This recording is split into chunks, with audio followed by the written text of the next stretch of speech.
Introducción. Los Miserables tienen una larga historia, que nos lleva casi a los principios de la carrera de su autor. Si bien nos resulta imposible precisar la fecha de su concepción, aunque sabemos que ya en 1828 o en 1829, Víctor Hugo recogió datos e informaciones sobre Monseñor de Miolis y su familia. Entonces ya poseía el tema inicial de su novela. Un presidiario liberado, y acogido por un santo obispo. Fue sin duda más tarde cuando imaginó la metamorfosis del presidiario en industrial, quien sin duda aún no tenía nombre propio. De 1829 a 1830, el novelista se documentó sobre los avalorios negros que en Montreuil-sur-Mer serán la base de la fortuna del señor Madeleine.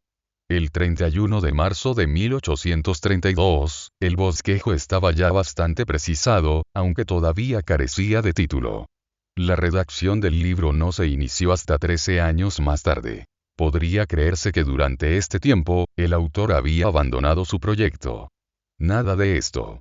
En el mes de diciembre del mismo año de 1832, un corresponsal anónimo le envió un sumario, cuyos elementos aparecen en el capítulo segundo, del libro segundo, de la primera parte. Entre tanto, su amor por el teatro y la poesía absorben en los años siguientes toda la actividad del autor. En enero de 1841, sin haber escrito una sola línea de su novela, el autor tenía ya en la cabeza 3 de los protagonistas, y en sus carpetas, las notas suficientes como para formar una intriga. En abril de 1845, Víctor Hugo fue nombrado par de Francia. Hasta 1851 Víctor Hugo será oficialmente parlamentario. Primer par de Francia, luego, tras la Revolución de Febrero, diputado de París en las asambleas de la Segunda República. Entretanto, no abandonó la literatura. En noviembre de 1845, 6 meses después de haber sido nombrado par, empezó la redacción de la novela cuya idea germinaba desde hacía 20 años, durante los cuales se había documentado ampliamente, y que por el momento titula Jean Trajan. Transcurrirán cerca de 16 años, antes de que en junio de 1861, en Mont-Saint-Jean, cerca de Waterloo, Hugo escriba la última línea de su voluminoso manuscrito, que con el tiempo se convirtió en Las Miserias, y luego en Los Miserables. Estaba el trabajo bastante adelantado, cuando en febrero de 1848, Hugo se detiene. En adelante se verá arrebatado por el torbellino de la política. Primero como alcalde del Distrito Octavo, y luego, de junio de 1848 a diciembre de 1851, como diputado de París. En 1860, reanuda la narración en el mismo punto en que la interrumpió en febrero de 1848. De nuevo y durante varios años, la gran novela queda abandonada.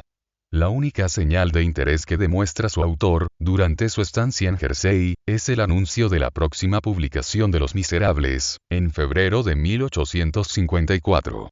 Después de 12 años de interrupción casi total, el autor, en Guernsey, al coger nuevamente el manuscrito de Las Miserias, experimenta la necesidad muy comprensible de leerlo íntegramente. Esta lectura le ocupó de abril a mayo de 1860, y suscitó un cierto número de observaciones marginales. E inmediatamente precisó de 7 meses y medio hasta diciembre de 1860 para penetrar de meditación y de luz, la obra entera.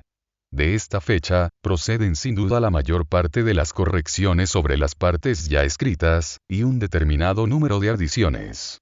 El 30 de diciembre, llegaba por fin al principio del libro 15, de la cuarta parte, allí donde el par de Francia se había detenido en 1848. Todo el final de la novela, comprendiendo este libro 15 y la quinta parte íntegra, fue redactado en 6 meses, desde el 30 de diciembre de 1860 al 30 de junio de 1861, primero en Guernsey, y luego en Bélgica. El trabajo de este medio año, no se limitó a esto. En particular todo el libro primero de la segunda parte, Waterloo, fue preparado en los mismos lugares que describe, en Mont-Saint-Jean. Después de algunas semanas de descanso, empezó el 16 de septiembre de 1861 la revisión definitiva, que junto con la corrección de las pruebas, le ocupó hasta junio de 1862.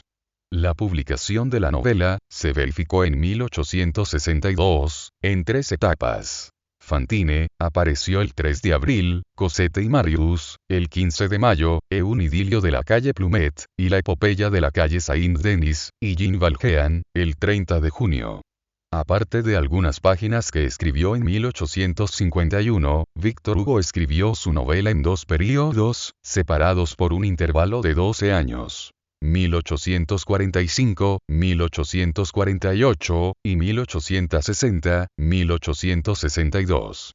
Lógicamente, conviene reservar el título de Miserias al texto, anterior a 1854, fecha en que el autor adoptó el título definitivo, o sea, esencialmente al texto que existía en la fecha del 21 de febrero de 1848. Aquel mismo día, Víctor Hugo escribió un capítulo, el primero del libro 15, de la 4ª parte.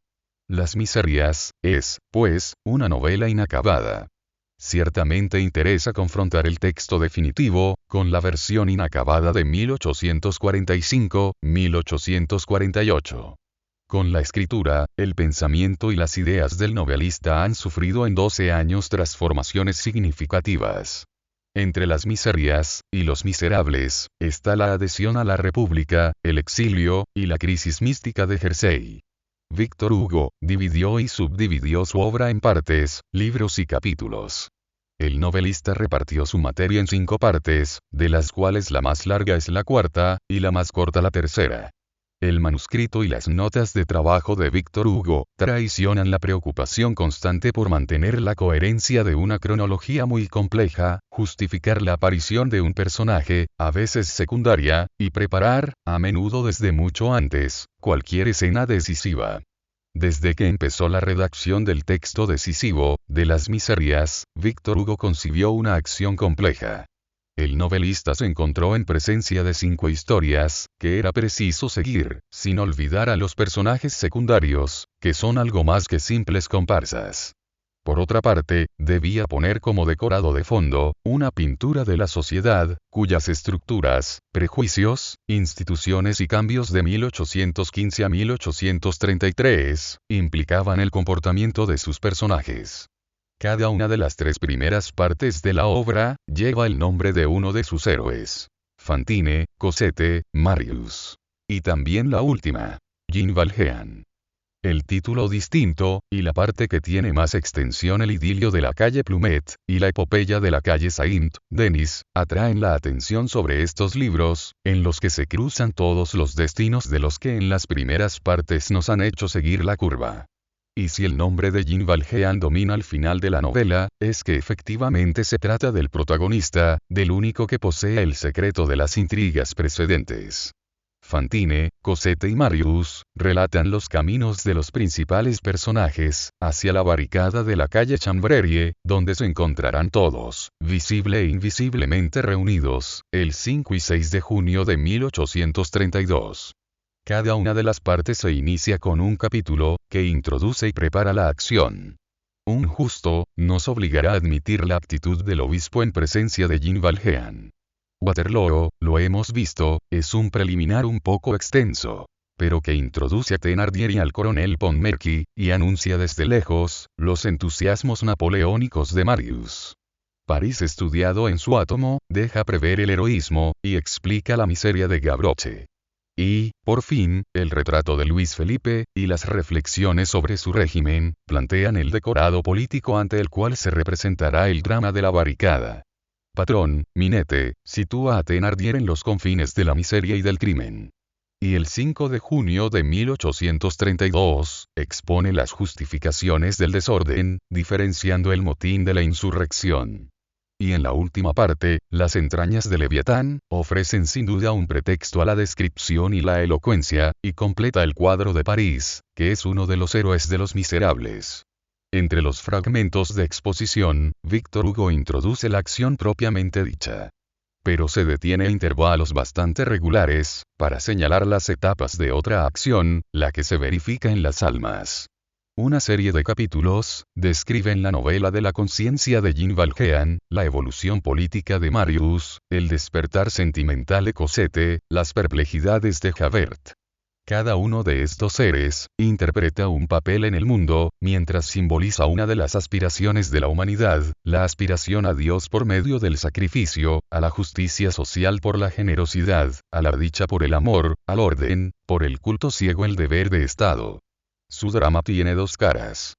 Los capítulos de acción relatan lo que puede verse exteriormente del drama, mientras que las inmersiones en las conciencias, nos hacen vislumbrar las repercusiones del drama visible en la intimidad de cada ser. Víctor Hugo, tenía que salvaguardar la coherencia de fechas. Al principio de cada una de las tres primeras partes, la acción se sitúa en una fecha anterior al final de la parte precedente. Fantine, nos lleva desde octubre de 1815, a fines del invierno de 1823. Cosette, del 18 de junio de 1815, a mediados de marzo de 1824. Marius, desde el Imperio, hasta febrero de 1832. Se trata de seguir los distintos caminos por donde los personajes principales se dirigen hacia la barricada, lugar de confrontación, en donde se revelarán a sí mismos y a los demás. A partir de la cuarta parte, salvo un último retorno hacia atrás, al libro tercero, La casa de la calle Plumet, que describe la vida de Jean Valjean y de Cosette al salir del convento, hasta 1832, el relato se desarrolla en su orden cronológico. Todos los héroes se han reunido, y en adelante pueden seguirse sus destinos simultáneamente. Los miserables. Mientras, a consecuencia de las leyes y de las costumbres, exista una condenación social, creando artificialmente infiernos en plena civilización, y complicando con una humana fatalidad el destino, que es divino. Mientras no se resuelvan los tres problemas del siglo. La degradación del hombre por el proletariado, la decadencia de la mujer por el hambre, la atrofia del niño por las tinieblas. Mientras en ciertas regiones sea posible la asfixia social. En otros términos, y bajo un punto de vista más dilatado aún, mientras haya ignorancia y miseria sobre la tierra, los libros de igual naturaleza que el presente podrán no ser útiles. Hauteville House, 1 de enero, 1862. Víctor Hugo.